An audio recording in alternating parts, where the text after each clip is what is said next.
Hi all, I thought I'd go over an interesting game now. Makes a change from the 5-minute chess. This game, one morning I'd woken up, a few days ago, and I thought I remembered this game. I thought it'd be good to video annotate it. The significance of it is not immediately apparent. It was between Simon Williams playing white, who's now a grandmaster, and Adam Collinson playing black, who's currently an FM. And they were youngsters. It was 1997. Adam Collinson was a bit of a star in the West Midlands area. John Naylor, who was a friend of mine, he was telling me about the rise of Adam. Who was able to draw with all the very high 200 pluses with black and beat people as white. And he had a lot of promising talent, and so did Simon Williams. And it was this game which kind of, it's a philosophical difference in what I witnessed when I was playing next to them in this Sutton Open and what I heard afterwards in the post-mortem. Simon Williams has a very relaxed, positional, intuitive style, and so I think it's important to show this historic game clash because Adam is much more analytical, hard-working. He put a lot of work in his openings as a junior, and may still become a GM. Good credit to him. But I'm just in a way it's a little bit surprising that Simon he progressed so much quicker than other juniors on the scene. And it's a bit like Adams as well. There are certain players that put in less work and are more intuitive, positional, and seem to have a greater fun time of chess. They don't put too much effort. And it was in the post-mortem that Adam Collinson was saying it was as if Simon during the game was like a walk in the park, and you could see Adam Collinson concentrating very hard in the game. But for Simon, he was like very relaxed. And we'll see here that so Simon played the English opening, and we see an intuitive kind of play for controlling d5. And black, on the other hand, it's almost as if black's analysing like Kotov every move. And one of the things, if you're playing a Kotov type opponent, if the position's more open, more tactical, then that's worse for you. If you're trying to play more comfortable positional chess. So here d3, these are all general positional moves, highlighting the light squares. And white is, I suppose, having this walk in the park. It's an intuitive game. E4's got the potential, maybe knight g2, f4, f5 later. But black plays now knight d4, and after knight ce2 to try and get rid of that knight, black plays knight e6. Now Simon Williams plays bishop e3, and after knight e7, d4 is played. So the position slightly sharpens up here, but I think d4 is usually a reasonable move, although Rybka's evaluation has just shifted after I've played it to advantage to black for some reason. In this position it was okay for white, just for knight f3 apparently, according to Rybka. So d4, what's actually wrong with it? After ed, knight takes d4, why would black have an advantage? Well, I guess the dark square pressure is a little bit more. And maybe c4's a bit vulnerable. These squares are quite useful for black. This knight's not, it's quite well placed to utilise the dark squares.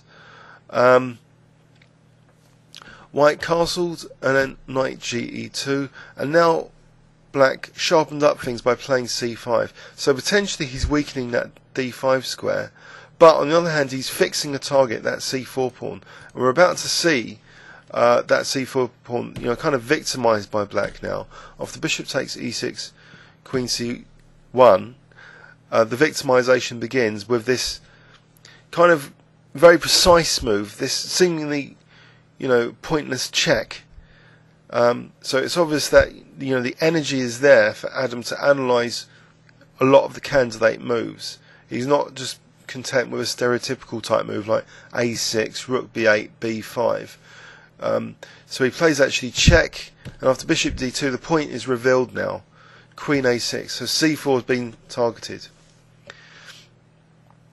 So although white's got apparent binds on d5, and black's apparently committed the pawn structure like this to make d5 weakness, it's problematic for white to defend the c4 pawn.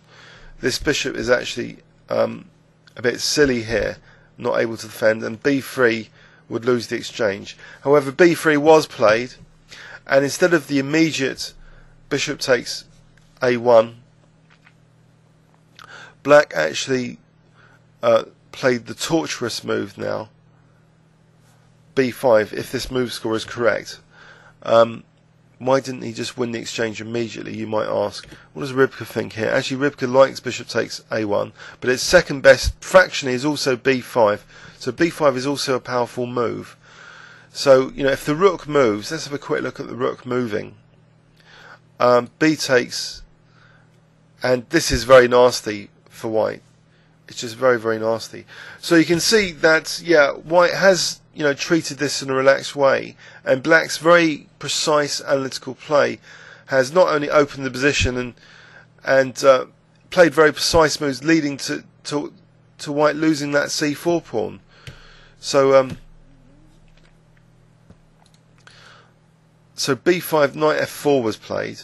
So black took on c4, and now we see this massive pawns on the queen side, but interrupted briefly by bishop h3.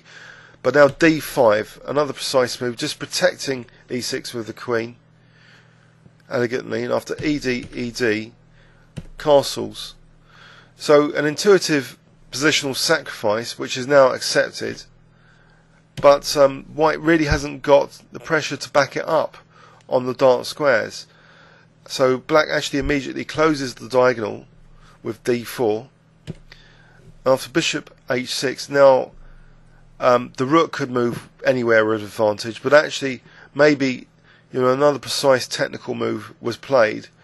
Well, in the view of Adam, not just moving the rook, which would be the intuitive thing to do, say to rook f7, and it's not a bad move. It's actually Rybka's best move. Actually, knight f5 was played, which actually loses a significant amount of black's advantage apparently, but it does have the advantage of simplifying the position a bit. So after bishop takes, rook takes, there's less complexity now to deal with. After queen e1, though that's apparently a major blunder here, better was b takes, with the idea of trying to generate some counterplay after queen takes with rook c1, and now maybe bishop g2. But again, black's better. But after queen e1, apparently theoretically black's a lot better, and the move which Rybka likes is played c3. So these pawns are now really dangerous. Black, after bishop takes f5, just played rook takes f5, allowing the check on e8, because rook f8 is easily repulsed. And now this d3 move, so these pawns are really dangerous now. There's immediate threats, for example, d2 and queen takes f1, potentially if the queen doesn't keep an eye on the d1 square. So these pawns are very, very dangerous. Check, rook moves, queen takes c5, now d2. So the threat is now queen takes f1. So white parries that with queen d5, pinning the rook. And now king g7 is played, so unpinning the rook, and also maybe threatening just queen e2 and c2. So white played g4. Potentially, I think white's trying to arrange some sort of perpetual check. If he can get a pawn first to g5, then queen e5 might be threatening some perpetuals. But black easily parries this. He plays h6. After h4, now queen f6. So no hope of perpetual. In fact, white's pawns are pretty weak. This isn't the greatest game by Simon Williams, but it was early in his career as an intuitive junior, and he rapidly escalated to be a strong UK GM now. After g5, hg, black played queen f4, and after queen c5, white resigns here after playing this. There are several moves that win here. One, for example, is rook c7. So if Queen b5, just c2.